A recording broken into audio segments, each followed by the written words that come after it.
When a friend is on the verge of opening up, their behavior often shifts in subtle but meaningful ways. They may linger longer in conversations, hesitate before responding, or revisit topics that seem emotionally charged. These small pauses and repetitions are rarely accidental. Psychologically, they signal internal conflict between the desire to be understood and the fear of vulnerability. Your presence becomes a testing ground, a place where they quietly assess whether it feels safe enough to let their guard down. You might notice that they begin sharing stories that seem casual on the surface but carry emotional weight underneath. These stories are often indirect reflections of their own struggles. Instead of speaking directly about their pain, they talk around it, gauging your reactions. This is a protective mechanism rooted in emotional self-preservation, allowing them to retreat if they sense judgment or discomfort. Another common sign is a change in body language. They may avoid eye contact one moment and seek it intensely the next. Their posture might shift between closed and open, reflecting their internal tug-of-war. Psychology suggests that these nonverbal cues often speak louder than words when someone is preparing to reveal something deeply personal. A friend nearing emotional openness may also start asking more personal questions about you. This isn't curiosity for its own sake, but a way of measuring emotional reciprocity. By seeing how you respond to vulnerability, they learn whether it's safe to mirror that openness. Trust is built not through advice but through shared emotional risk. You might sense emotional tension in moments of silence. These silences are rarely empty.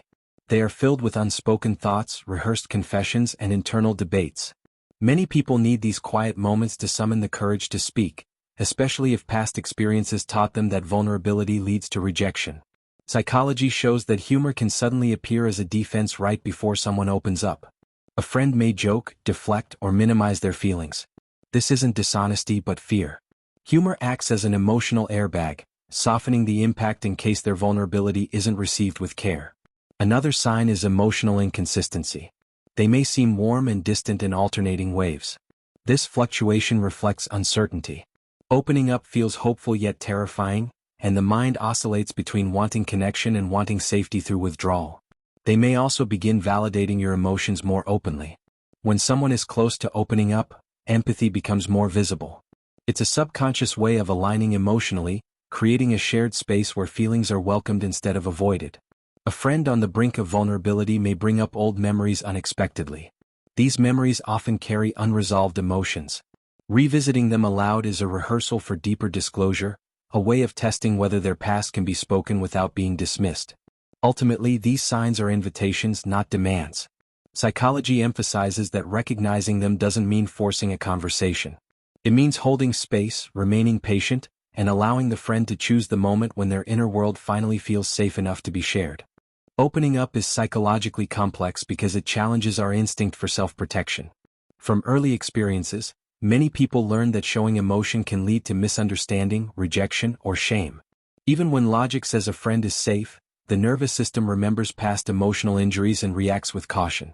Vulnerability requires emotional exposure, and exposure always carries risk. When someone opens up, they surrender control over how their feelings will be perceived. This loss of control can feel threatening, especially for individuals who rely on emotional independence as a coping strategy. Fear of being a burden plays a powerful role. Many people hesitate to open up because they believe their pain is too heavy to share. Psychology identifies this as emotional minimization, where individuals downplay their struggles to preserve relationships, even at the cost of their own well-being. Another barrier is the fear of being misunderstood. Emotional experiences are deeply subjective, and translating them into words can feel impossible. A friend may worry that once spoken, their feelings will be simplified, judged, or distorted, losing their true meaning. Opening up also challenges identity. For some, strength is tied to silence and endurance. Admitting pain can feel like betraying the image they've built of themselves. Psychology shows that this internal conflict can delay vulnerability for years, even in safe relationships. Past betrayals leave lasting imprints. If a friend once trusted someone who responded with indifference or ridicule, their brain learned to associate vulnerability with danger. These emotional memories don't fade easily, and they resurface whenever openness is considered. Cultural and social conditioning also play a role. Many people are taught that emotions should be controlled, hidden, or solved quickly. Opening up feels like breaking an unspoken rule, triggering guilt or embarrassment even when no judgment is present. There's also the fear of change. Sharing feelings can alter relationship dynamics. A friend may worry that once they open up, things will never feel the same again. Psychology confirms that fear of relational shifts often keeps people silent longer than they want to be. Timing matters deeply. A person may feel emotionally ready internally but wait for the right external moment. Stress, fatigue, or distractions can delay openness, even when trust exists. This doesn't mean they don't want to share, it means they want to share well. Understanding these barriers helps cultivate compassion. Opening up is not a single decision but a layered process. Each step toward vulnerability requires emotional courage, and recognizing that struggle makes patience one of the most powerful forms of support. When a friend finally begins to open up, your response can shape the entire emotional outcome. Psychology emphasizes that being heard without interruption or correction activates a sense of safety in the brain. Listening fully without rushing to fix or explain communicates respect for their inner world. Validation matters more than solutions. Simple acknowledgments of their feelings help regulate emotional distress. When you reflect back what they share, you show that their experience makes sense, even if you haven't lived it yourself. Tone and presence are as important as words. Calm energy, steady attention, and open body language reinforce safety. A friend opening up is often hyper-aware of subtle reactions, reading facial expressions and pauses for signs of rejection or acceptance. Avoid minimizing their pain even unintentionally. Statements meant to comfort can sometimes invalidate. Psychology shows that phrases that compare suffering or rush positivity can shut down emotional openness, making the person feel unseen. Silence can be powerful when used with care. Allowing pauses gives them space to continue without pressure. These moments often encourage deeper sharing, signaling that there's no rush and no discomfort with emotional depth. Asking gentle, open-ended questions can help, but only if they come from curiosity rather than control. The goal isn't to extract information but to invite expression. A friend should feel guided, not interrogated. Your consistency after the conversation matters. Emotional safety isn't proven in one moment but over time. Remembering what they shared and treating it with respect strengthens trust and reassures them that opening up wasn't a mistake. Confidentiality is crucial. Psychology highlights that betrayal of trust, even casually, can cause emotional withdrawal. Protecting their story protects the relationship itself. It's also important to recognize your limits. Supporting doesn't mean carrying their pain alone. Encouraging professional help when needed is not rejection but care. Healthy support balances empathy with boundaries. When you respond with patience, warmth, and acceptance, you don't just hear their words, you participate in their healing. Sometimes, being the person who listens without fear becomes the moment they realize they are no longer alone. When a friend chooses you as the person they open up to, it is rarely accidental. Psychology suggests that this choice is based on perceived emotional safety rather than proximity or history. You may not be the loudest, the closest, or the most expressive person in their life, but something about your presence signals calm, acceptance, or reliability. This silent trust is often built through small moments where you listen without judgment or allowed emotions to exist without trying to fix them. Being chosen to hear someone's inner world often reflects how you regulate your own emotions. People are naturally drawn to those who feel steady, grounded, and non-reactive. A friend senses that their vulnerability will not overwhelm you or be dismissed. This perception allows their nervous system to relax enough to consider openness, even if they don't consciously realize why you feel safe. Psychologically, opening up to someone is an act of emotional placement. They are placing their feelings in your care, trusting that you will not misuse them. This is especially significant for individuals who have learned to guard their emotions closely.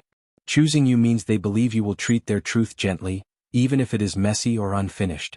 Often this choice comes after internal observation. Your friend may have watched how you respond to others' struggles, how you talk about emotions, or how you handle conflict. Even casual reactions matter. Empathy expressed in small ways builds a reputation of safety that eventually invites deeper disclosure. Being the chosen listener does not mean you have all the answers. In fact, psychology shows that advice givers are often avoided when vulnerability is at stake. What matters more is your willingness to sit with discomfort. Your friend senses that you won't rush them, correct them, or make their feelings about yourself.